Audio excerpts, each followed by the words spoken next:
Hi friends, welcome to running online TV YouTube channel. నా పేరు Srinivas. Friends, ఈ వీడియోలో మనము జోసాకు సంబంధించి సీట్ అలాట్మెంట్ అయితే మనకి జూన్ 20 రోజు అయితే అవ్వడం అయితే జరిగింది. సో దీనికి సంబంధించిన పూర్తి వివరాలు మనము ఈ వీడియోలో అయితే క్లియర్గా ఎక్స్ప్లెయిన్ చేయబోతున్నాము. సో కాబట్టి వీడియో నచ్చితే ప్లీజ్ లైక్ చేయండి. ఇట్లాంటి ఇన్ఫర్మేషన్ వీడియోస్ కోసం మన ఛానల్ సబ్స్క్రైబ్ చేసుకోకపోతే మీరు చూసిన ఈ వీడియో కింద సబ్స్క్రైబ్ బటన్ కనబడుతుంది కదా ఫ్రెండ్స్, సబ్స్క్రైబ్ చేసుకొని రెగ్యులర్గా మనల్ని ఫాలో అవ్వండి. సో ఈ జాయింట్ సీట్ అలొకేషన్ అథారిటీ 2024కి సంబంధించిన అయితే మనకు సీట్ అలాట్మెంట్ అయితే కావడం అయితే జరిగింది. Round number 1.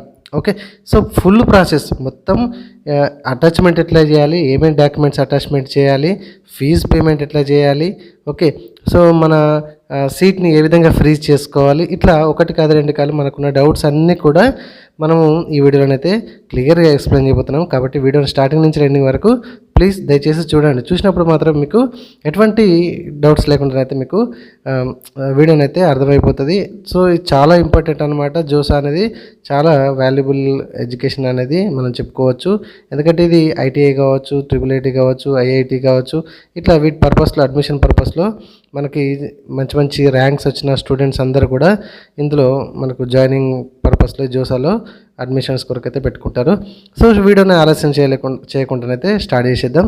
సో దీనికి సంబంధించిన లింక్ కింద డిస్క్రిప్షన్లో ఇస్తాను, లేదా మీరు గూగుల్లో జోసా JOSAA అని కొట్టినా కూడా మీకు వచ్చేస్తుంది. సో ఈ విధంగా మీకు ఇంటర్ఫేస్ అయితే ఈ విధంగా ఉంటుంది. వెబ్ ఆప్షన్ దీనికి ఈ వెబ్సైట్కి సంబంధించింది. సో ఇక్కడ చూడండి, round number 1 seat allotment result has been announced అని దాని మీద క్లిక్ చేసేసేయండి.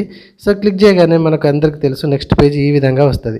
ఇక్కడ మనకు ఆల్రెడీ తెలుసు కదా ఫ్రెండ్స్, మనకి JEE మెయిన్స్ అప్లికేషన్ నెంబరు, మనం సెట్ చేసుకున్న పాస్వర్డ్, ఈ సెక్యూరిటీ పిన్ ఇక్కడ ఎంట్రీ చేసేసి లాగిన్ మీద మనం క్లిక్ చేయాలి. క్లిక్ చేస్తే నెక్స్ట్ పేజ్ మన లాగిన్ పేజ్కి అయితే తీసుకెళ్తుంది. అయితే ఇక్కడ ఏం చేసినా కూడా మనకైతే ఒక OTP కన్ఫర్మేషన్తోనైతే మనకి లాగిన్ కావచ్చు, లేకపోతే సీట్ అలాట్మెంట్ రిజల్ట్ కావచ్చు, లేదంటే సబ్మిషన్ కావచ్చు, ఇట్లా దేనికైనా మనకి OTP అయితే కన్ఫర్మేషన్ ఉంటుంది. చాలా బందోబస్తుగా ఉంటుంది ఈ జోసాకు సంబంధించిన అడ్మిషన్ ప్రాసెస్. ఓకే, సో మనకు ఓపెన్ అవ్వగానే ఈ విధంగానైతే మనకు ఉంటుంది. ఇక్కడ చూడండి, మీకు మనకు 1 2 3 4 first view seat allotment result కానీ, లేకపోతే విల్లింగ్నెస్ సబ్మిషన్ కానీ, అప్లోడ్ డాక్యుమెంట్స్ కానీ, సీట్ యాక్సెప్టెన్స్ ఫీజ్ పేమెంట్ కానీ నేను ఆల్రెడీ చక్కగా పేమెంట్ అయితే కంప్లీట్ చేయడం అయితే జరిగింది. ఇక్కడ చూడవచ్చు మీరు కంప్లీటెడ్ ఇట్లా రావాలి. ఓకే, సో ఇక్కడ రావాలంటే మరి ఏం చేయాలి అంటే, ఇక్కడ లెఫ్ట్ సైడ్ చూడండి యాక్టివిటీ లిస్ట్ అని కనబడుతుంది కదా మనకు. యాక్టివిటీ లిస్ట్ ఫస్ట్ మనము ఇదిగోండి ఈ విధంగా వస్తుంది. మీరు ఓపెన్ చేయగానే, ఓకే, లాగిన్ ఓపెన్ చేయగానే ఈ విధంగా వస్తుంది. ఇక్కడ లెఫ్ట్ సైడ్ చూడండి సీట్ అలాట్మెంట్ రిజల్ట్ అని కనబడుతుంది కదా మనకు. దీని మీద క్లిక్ చేయండి.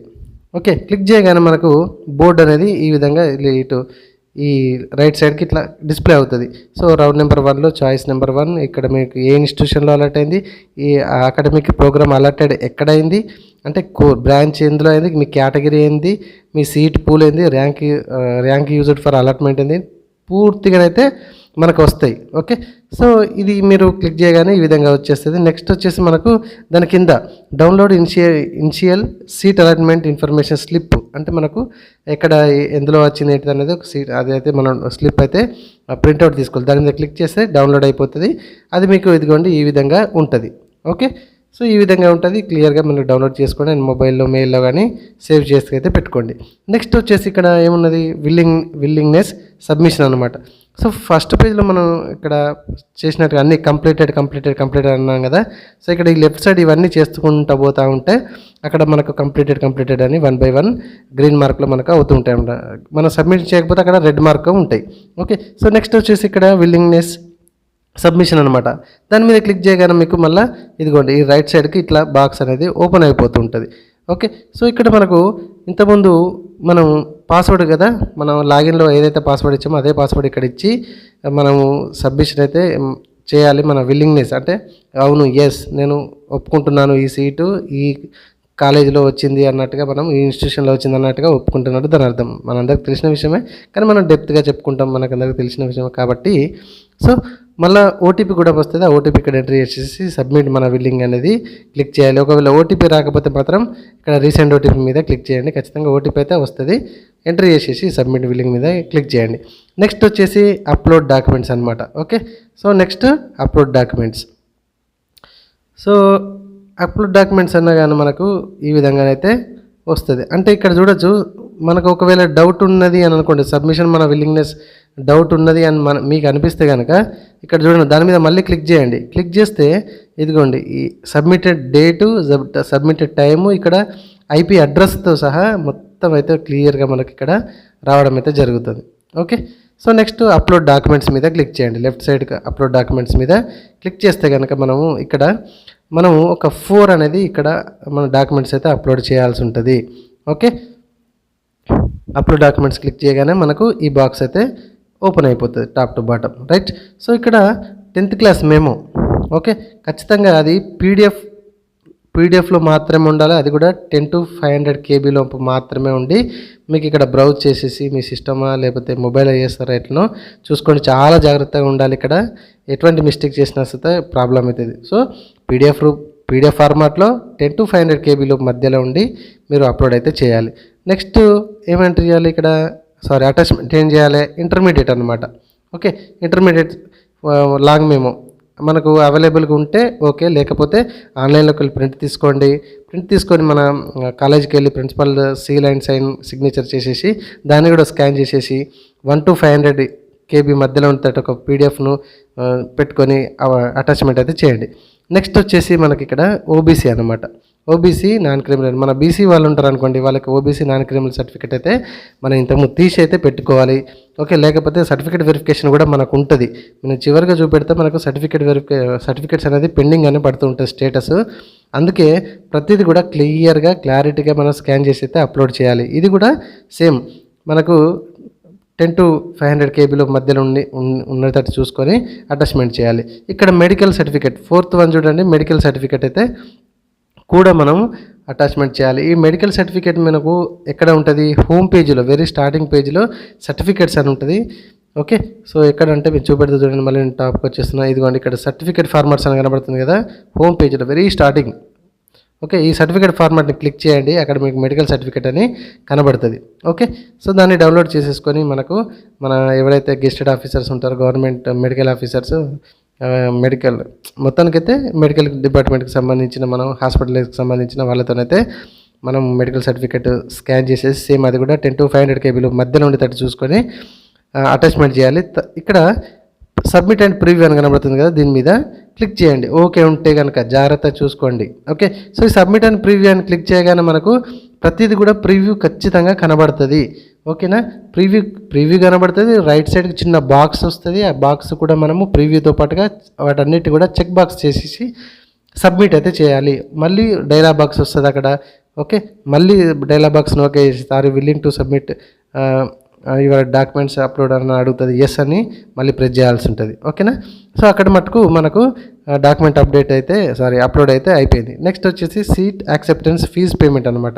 లెఫ్ట్ సైడ్లో లాస్ట్ ఏంటిది సీట్ యాక్సెప్టెన్స్ ఫీజ్ పేమెంట్ అనమాట. దాని మీద క్లిక్ చేయగానే మనకు ఈ విధంగా మళ్ళొకటి రైట్ సైడ్కి బాక్స్ అయితే ఓపెన్ అయిపోతుంది. ఓకే, సో ఇక్కడ చూడొచ్చు మనకు అమౌంట్ ఎంత కట్టాలనేది ఇక్కడ మనకు క్లియర్గానైతే ఇక్కడ చూపెడతారు. Required to pay amount of the. Okay, so next వచ్చేసి కింద ఏంటి అంటే మనకు bank account details for fees refund if any applicable అని ఇక్కడ ఉన్నది కదా. సో మనకేమైనా రిఫండ్ ఇవ్వాలి అని అనుకుంటే ఈ కట్టిన అమౌంట్ లేకపోతే ఏ పర్పస్లో అనేది నేను నెక్స్ట్ వీడియోలో ఎక్స్ప్లెయిన్ చేస్తాను. అయితే ఒకవేళ రిఫండ్ చేయాలనుకుంటే ఈ అమౌంట్ ఏ అకౌంట్లోకి రిఫండ్ కావాలి అని అడుగుతుంది. సో క్లారిటీగా ఆ బ్యాంక్ బుక్ కూడా మనం స్కాన్ చేసి మనకు 20 to 300 KB PDF ఫార్మాట్లో రెడీ చేసి పెట్టుకోవాలి. ఓకే, సో ఇక్కడ మన బ్యాంక్ అకౌంట్ హోల్డర్ నేము, బ్యాంక్ అకౌంటు, మళ్ళీ ఒకసారి కన్ఫర్మేషన్గా బ్యాంక్ అకౌంట్, ఆ బ్యాంక్ అకౌంట్ నేమ్ ఏంటిది, బ్యాంక్ అకౌంట్ యొక్క IFSC కోడ్ ఏంది అని మనం ఖచ్చితంగా నీట్గా 1-2 సార్లు చూసుకొని ఎంట్రీ చేయండి. ఇక్కడ ఆ బ్యాంక్ పాస్బుక్ని అప్లోడ్ చేసేసి PDF ఫార్మాట్లో అండ్ 20 to 300 KB మధ్యలో ఉండేటట్టు చూసుకొని అటాచ్మెంట్ చేసి సబ్మిట్ అండ్ పే మీద క్లిక్ చేయండి. ఓకే, సో ఇంత నీట్గా ఎక్స్ప్లెయిన్ చేస్తున్నా ఫ్రెండ్స్. వీడియో నచ్చితే మాత్రం ప్లీజ్ లైక్ చేయండి. ఇట్లాంటి ఇన్ఫర్మేషన్ వీడియోస్ కోసం మన ఛానల్ సబ్స్క్రైబ్ చేసుకోకపోతే మాత్రం ఖచ్చితంగా మీరు చూసిన ఈ వీడియో కింద సబ్స్క్రైబ్ బటన్ కనబడుతుంది ఫ్రెండ్స్, సబ్స్క్రైబ్ చేసుకోండి. ఒకసారి వీడియో సెక్షన్కి వెళ్ళి చూడండి. మనం కంప్లీట్గా అయితే ఎడ్యుకేషన్ వీడియోకి సంబంధించిన వీడియోసే చేస్తుంటాం. ఓకే, సో ఇక్కడ సబ్మిట్ అండ్ ఫీజ్ పేమెంట్ మీద క్లిక్ చేయగానే మనకు పేమెంట్ సెక్షన్కి అయితే వెళ్తుంది. మీరు డెబిట్ కార్డ్ ద్వారా పే చేస్తారా, క్రెడిట్ కార్డ్ ద్వారా పే చేస్తారా, మొత్తానికైతే అక్కడ చూపెట్టినటువంటి అమౌంట్ అయితే కట్టేసేయండి. సో ఫైనల్గా మీరు ఇక్కడ చూడండి, మొత్తం 4 ఇక్కడ కంప్లీటెడ్ అని కనబడుతున్నాయి.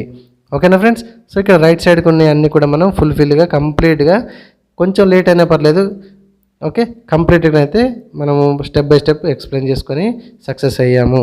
ఓకేనా ఫ్రెండ్స్. సో ఇది మనకు జోసాకు సంబంధించిన అయితే ఫుల్ ఫ్లెడ్జ్గా మనం ఏ విధంగా సీట్ వచ్చిన తర్వాత చేయాల్సిన ప్రాసెస్ ఏంటి, డాక్యుమెంట్ అనేది అప్లోడ్ ఏ విధంగా చేసాము, ఫీజు ఏ విధంగా కట్టాము, సీట్ అలాట్మెంట్ రిజల్ట్ ఏ విధంగా చూసుకున్నాము, ఓకే, సో మనం జాయిన్ కావడానికి విల్లింగ్ ఏ విధంగా చేసాము, ఇట్లా ప్రతిదీ కూడా ఎక్స్ప్లెయిన్ చేసుకున్నాము. అండ్ నెక్స్ట్ వచ్చేసి లాస్ట్కి ఒకసారి అబ్జర్వ్ చేస్తారు మీరు, ఇక్కడ చేంజ్ విల్లింగ్నెస్ అని కనబడుతుంది.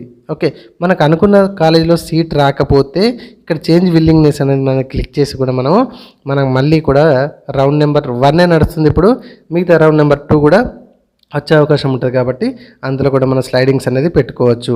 ఓకే, సో ఇది ఫ్రెండ్స్ మొత్తానికి అయితే మన జోసాకు సంబంధించి జాయింట్ సీట్ అలొకేషన్ అథారిటీ 2024 సంబంధించిన రౌండ్ నెంబర్ 1కి సంబంధించిన పూర్తి వివరాలు అయితే మనం ఎక్స్ప్లెయిన్ చేసుకున్నాము. ఓకేనా ఫ్రెండ్స్. ప్లీజ్ వీడియో నచ్చింది కదా, లైక్ చేయడం మాత్రం మర్చిపోకండి. ఎటువంటి డౌట్స్ ఉన్నా కూడా కామెంట్లో అడగండి, నేను కామెంట్లో ఖచ్చితంగా రిప్లై ఇస్తుంటాను. Thank you friends, thank you very much.